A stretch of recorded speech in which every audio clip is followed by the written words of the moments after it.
Asante sana mpenzi mtazamaji wa Mwakenya TV mahali popote ulipo, naomba nikusalimie. Hujambo, natumai mzima ubuheri wa afya, nami penye nipo kukwema. Karibu katika uchanganuzi na yale ambayo yametufikia katika meza yetu ya habari. Ni pigo kubwa kwa Rais William Ruto baada ya mikopo kusimamishwa ghafla. Unapotazama kulingana na Kenyans.co.ke, wameweza kuchapisha habari na kusema ya kwamba setback for Kenya as IMF suspends loan disbursement. Kwa hivyo ni pigo kubwa kwa serikali ya Rais William Ruto. Sasa hivi tunapoenda hewani, kulingana na taarifa ambazo tumepokezwa, ni wazi kwamba Kenya sasa hivi imekumbwa na changamoto baada ya mazungumzo yake na International Monetary Fund IMF kuhusu mpango mpya wa ufadhili kusimama kwa muda. Kwa hivyo hamna hela. IMF imesema haiwezi kuendelea na mazungumzo na serikali ya Kenya ambayo iko chini ya uongozi wa Rais William Ruto hadi itoe majibu kuhusu ripoti iliyocheleweshwa inayohusu utawala bora na mapambano dhidi ya rushwa. Mambo ya ufisadi yamekuwa yakiathiri katika taifa letu la Kenya kulingana na taarifa hizi. Rasimu ya ripoti hiyo tayari iliweza kuwasilishwa kwa utawala wa Rais William Ruto, lakini IMF bado inasubiri maoni rasmi kabla ya kuiwasilisha kwa bodi yake kwa ajili ya kuidhinishwa.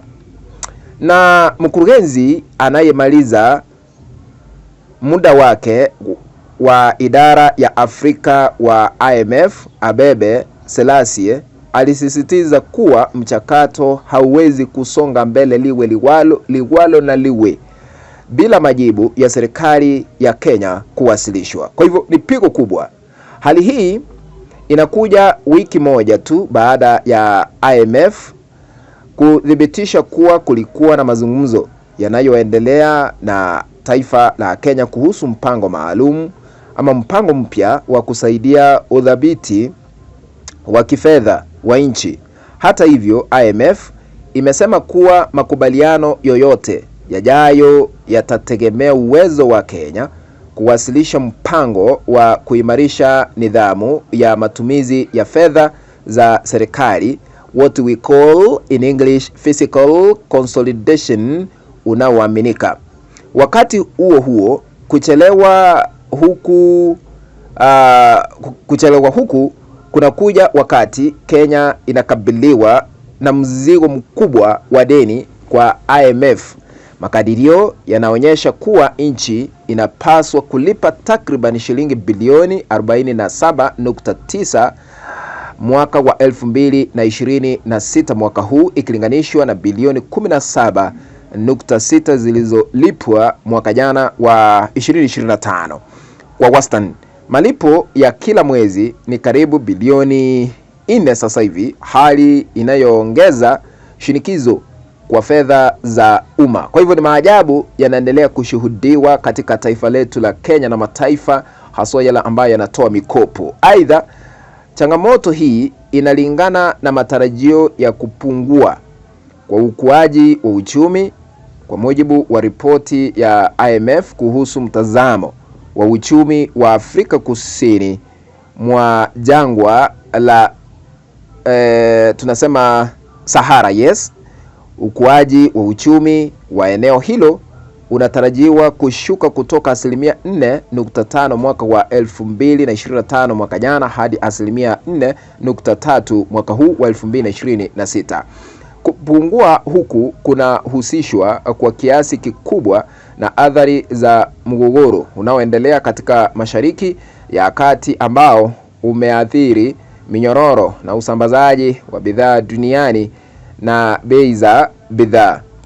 Na vile mnajua, ripoti iliyochapishwa na gazeti la Nation Media Group imeweza kuibua mjadala mkubwa kuhusu matumizi ya ikulu ya Kenya katika miaka ya hivi karibuni, miaka mitatu tu. Kulingana na taarifa hiyo, Ikulu imetumia takriban shilingi bilioni 89 ndani ya kipindi cha miaka mitatu ya uongozi wa Rais William Ruto. Takwimu hizi zimezua mjadala mkali, hasa ikilinganishwa na matumizi karibu shilingi bilioni 90 yaliyotumika katika kipindi cha miaka 10 wakati wa utawala wa rais wa zamani Uhuru Kenyatta. Lakini this is a legend. William Ruto anatumia 89 billion kwa miaka mitatu na Uhuru Kenyatta alitumia 90 billion kwa miaka 10 mfululizo. Tofauti hii imewafanya Wakenya wengi kuhoji juu ya ongezeko la matumizi ya serikali, hasa katika kipindi ambacho nchi inakabiliwa na changamoto za kiuchumi kama vile gharama ya juu ya maisha na madeni ya taifa.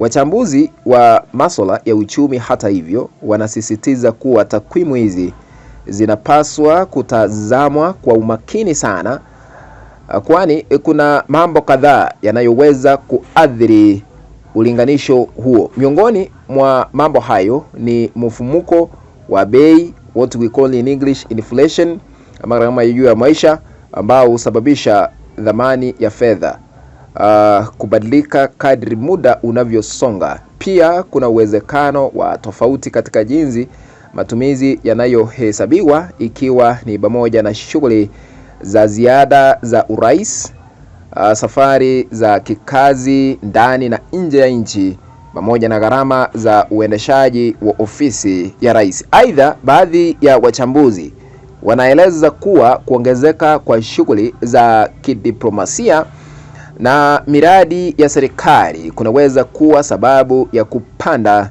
kwa matumizi hayo. Hata hivyo, mjadala unaendelea miongoni mwa wananchi na wadau mbalimbali, wakitaka uwazi zaidi ya uwajibikaji katika matumizi ya fedha za umma.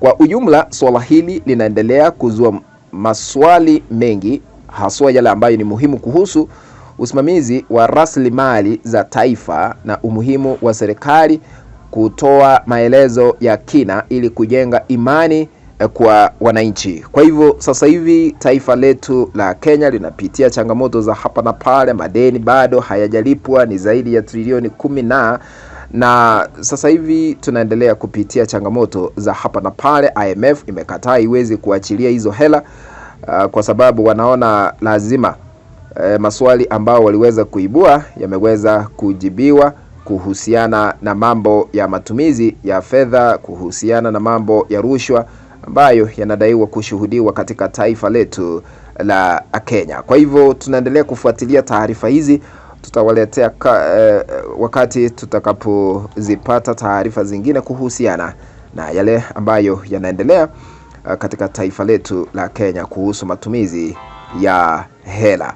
Kufikia hapo, mpenzi mtazamaji, ndipo natia kikomo katika uchanganuzi na kukueleza yale ambayo yanaendelea katika taifa letu la Kenya. Tukutane kwa kanda ambayo nitaitengeneza hapo baadaye. If you have not subscribed to our YouTube channel, I'm requesting you to consider subscribing by smashing the subscribe button that is down here. Once you are done, remember to turn on the notification bell so that at the moment we upload a video clip, you'll be notified automatically that Mokenya TV has uploaded the video clip to watch.